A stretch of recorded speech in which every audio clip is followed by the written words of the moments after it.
Normal filter மெத்தடை வச்சு run பண்ண முடியாத சில காம்ப்ளெக்ஸான கொரீஸை வந்து ரன் பண்ணுறதுக்காக இந்த கொரி ஆப்ஜெக்ட் அப்படிங்கிறத வந்து நம்ம யூஸ் பண்ணுவோம். அண்ட் இதையும் ஃபில்டர் மெத்தட் கூட சேர்ந்து தான் வந்து நம்ம யூஸ் பண்ண முடியும். அண்ட் அதை யூஸ் பண்ணணும் அப்படின்னா அதை ஃபஸ்ட்டு இம்போர்ட் பண்ணியிருக்கணும். அண்ட் இந்த கொரி ஆப்ஜெக்ட் அப்படிங்கிறது எதுக்குள்ளே இருக்குன்னா, நம்ம ஆல்ரெடி ஆவரேஜ் மின் மேக்ஸ் சம் எடுத்த இந்த டிபி டாட் மாடல்ஸ்குள்ளே தான் வந்து இருக்கும்.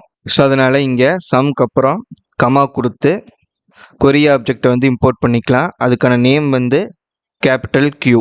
அண்ட் இந்த கொரி ஆப்ஜெக்ட் வந்து நமக்கு என்ன மாதிரி கொரீஸை வந்து ரன் பண்ணுறதுக்கு ஹெல்ப் பண்ணும் அப்படின்னா, லாஜிக்கல் பேஸ்டு கொரீஸை வந்து ரன் பண்ணுறதுக்கு ஹெல்ப் பண்ணும். லாஜிக்கல் பேஸ்டு கொரீஸ் அப்படிங்கும்போது அண்ட் ஆர் நாட்.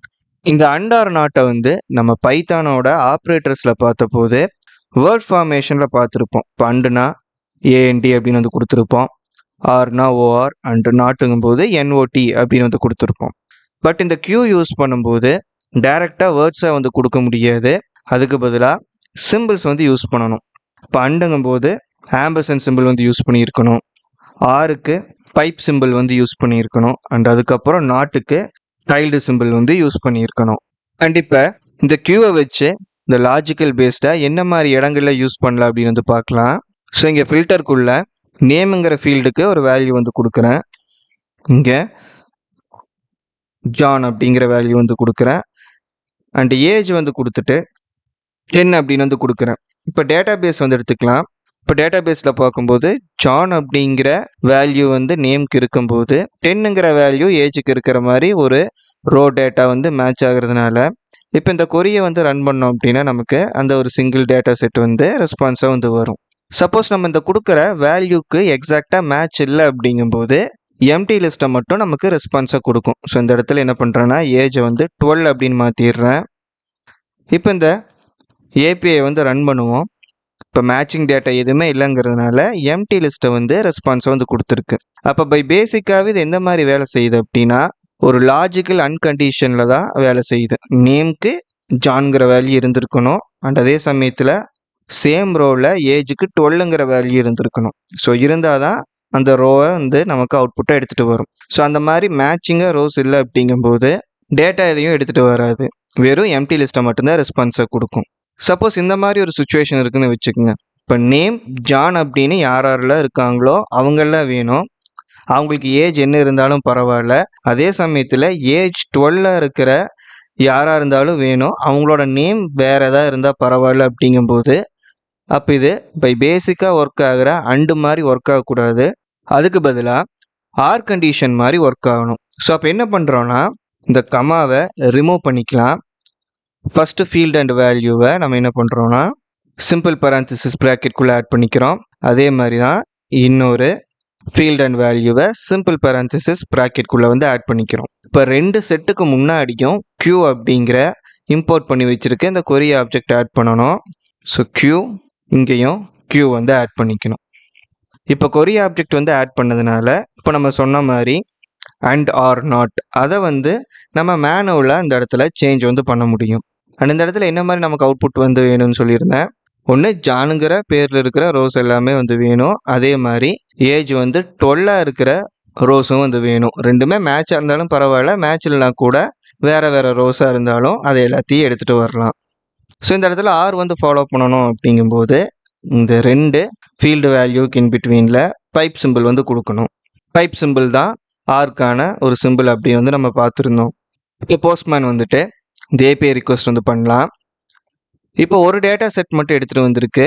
ஏன்னா ஜான்கிற பேரில் மேட்சிங்காக இருக்கிற மாதிரி டேட்டா இருக்குது. பட் ஏஜ் 12 வந்து மேட்ச் ஆகிற மாதிரி எந்த ரோவுமே வந்து இல்லை. ஸோ இப்போ வந்துட்டு என்ன பண்ணலான்னா 11 அப்படிங்கிற ஏஜ் வந்து கொடுக்கலாம். ஸோ இங்கே ஏஜ் வந்து 12க்கு பதிலாக 11 மாற்றிட்டேன். இப்போ திரும்பவும் இந்த ஏபிஐ ரிக்வஸ்ட் வந்து ரைஸ் பண்ணலாம். இப்போ 2 டேட்டா செட்டை வந்து எடுத்துகிட்டு வந்திருக்கு. ஒன்று நேம்ங்கிற கீக்கு ஜான்கிற வேல்யூ மேட்ச் ஆகிற மாதிரி இருக்கிற டேட்டா செட். இன்னொன்று பார்த்தோன்னா ஏஜுங்கிற கீக்கு 11ங்கிற வேல்யூ மேட்ச் ஆகிற மாதிரி இருக்கிற டேட்டா செட். இப்போ இந்த மாதிரி நம்ம கொடுக்கும்போது எல்லா கண்டிஷனுக்குமே டேட்டா இருக்குங்கும்போது எல்லாத்தையும் எடுத்துகிட்டு வரும். இல்லை ஏதாவது ஒன்றுக்கு மட்டும்தான் மேட்சிங் வேல்யூ இருக்குது அப்படிங்கும்போது அந்த 1 எடுத்துகிட்டு வரும். எதுவுமே இல்லை அப்படிங்கும்போது எம்டி லிஸ்ட்டை வந்து ரிட்டர்ன் பண்ணும். நாட் ஆப்ரேட்டரை வந்து எப்படி யூஸ் பண்ணுறது அப்படின்னு வந்து பார்க்கலாம். இப்போ நாட் ஆப்ரேட்டர் அப்படிங்கிறது இந்த மாதிரி மல்டிபிள் ஃபீல்டுக்கு இன் பிட்வீனில் யூஸ் பண்ண முடியாது. ஒரு ரிசல்ட்டை இன்வெர்ஸ் பண்ணுறதுக்காக நம்ம யூஸ் பண்ணுவோம். அப்போ ஒரு சிங்கிள் ஃபீல்டை பேஸ் பண்ணி நம்ம ஒரு ரிசல்ட்டை ரிவர்ஸ் வந்து பண்ண முடியும். ஸோ என்ன பண்ணலான்னா, இப்போ இந்த ஏஜ் அப்படிங்கிற ஃபீல்டை மட்டும் நான் எடுத்துக்கிறேன். இந்த நேமை வந்து நான் ரிமூவ் பண்ணிக்கிறேன்.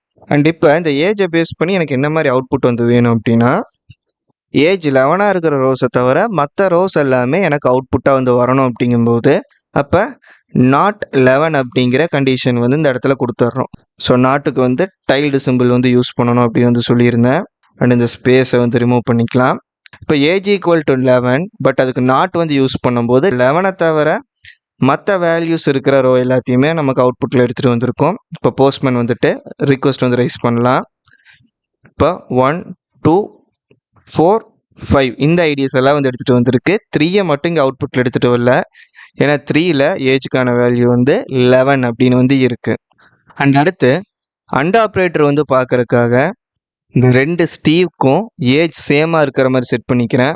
ஸோ இதையும் வந்து என்ன பண்ணிடுறேன்னா 15 அப்படின்னு வந்து மாற்றிக்கிறேன். ஸோ 2 ஸ்டீவ் அப்படின்னு இருக்கிற நேம்க்கான வேல்யூவுக்கு ஏஜுங்கிற வேல்யூ வந்து 15 அப்படின்னு வந்து நம்ம செட் பண்ணிக்கிட்டோம். அண்ட் இதை அப்ளை வந்து பண்ணிக்கலாம். இப்போ அண்ட் ஆப்ரேட்டர் வந்து எப்படி எழுதுறது அப்படின்னு வந்து பார்ப்போம். ஸோ ஃபஸ்ட் நான் என்ன பண்ணிக்கிறேன்னா, கொரி ஆப்ஜெக்ட் வந்து எடுத்துக்கிறேன்.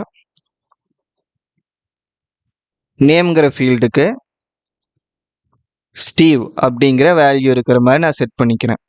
அதுக்கப்புறம் அண்ட் ஆப்ரேட்டர் வந்து கொடுத்துட்டு Q வந்து எடுத்துகிட்டு ப்ராக்கெட்ஸ்குள்ளே ஏஜ் ஈக்குவல் டு 20 அப்படின்னு வந்து கொடுக்குறேன். இப்போ அவுட்புட் வந்து செக் பண்ணலாம். நமக்கு எம்டி லிஸ்ட் வந்து வந்திருக்கு. ஏன்னா அண்டு வந்து 2 கண்டிஷனுமே மேட்ச் ஆகணும். இல்லை மல்டிபிள் கண்டிஷன் வந்து கொடுக்குறோம் அப்படின்னா எல்லா கண்டிஷனுமே வந்து மேட்ச் ஆகணும் அப்படின்னு வந்து பார்க்கும். அப்போ ஸ்டீவ் அப்படிங்கிற வேல்யூ வந்து நேம்க்கு இருக்குதான்னு பார்க்கும். அண்ட் அதே ரோவில் வந்து ஏஜுக்கு 20 அப்படிங்கிற வேல்யூ இருந்தால் மட்டும்தான் அந்த ரோவை பிக் பண்ணிட்டு வரும். ஸோ ஒரு ரோவில் நேம் ஸ்டீவ் அண்ட் ஏஜ் 20 இருக்கிற மாதிரி எந்த வேல்யூவும் வந்து கிடையாது. ஸோ இதே இடத்துல வந்து என்ன பண்ணுறேன்னா 15 அப்படிங்கிற வேல்யூவை ஏஜுக்கு வந்து கொடுக்குறேன். இப்போ நேம் ஸ்டீவ் அண்ட் ஏஜ் 15 அப்படிங்கிற மாதிரி 2 வேல்யூ வந்து நம்மக்கிட்ட இருக்குது. இப்போ ரன் பண்ணோன்னா 2 டேட்டா செட் வந்து நமக்கு அவுட்புட்டில் வந்து வரும். அண்ட் இது போக எக்ஸ்ட்ராவாக நேம் ஸ்டீவாக இருக்கணும், ஏஜ் வந்து 15ஆக இருக்கணும், அண்டு கிரேடு வந்து 4th இருக்கணும் அப்படிங்கிற மாதிரி நம்ம கண்டிஷன் வந்து எழுதுகிறோம் அப்படின்னு வந்து வச்சுக்கோங்க. அப்போ இங்கே என்ன பண்ணலான்னா மறுபடியும் இன்னொரு ஆம்பர்சன் வந்து கொடுத்துட்டு Q வந்து எடுத்துக்கிறோம். அதுக்கப்புறம் என்ன பண்ணலான்னா கிரேட் ஈக்குவல் டு 4th அப்படின்னு வந்து கொடுத்துடலாம். இப்போ ஃபஸ்ட்டு 2 கண்டிஷன் மட்டும் மேட்ச் ஆகிற மாதிரி பார்த்தோன்னா 2 ரோ இருக்குது. பட் 3rd கண்டிஷனையும் நம்ம இன்க்ளூட் பண்ணும்போது என்ன ஆகும், ஒரு ரோ மட்டும்தான் மேட்ச் ஆகிற மாதிரி இருக்கும். இப்போ இந்த ஏபிஐ வந்து ரன் பண்ணலாம்.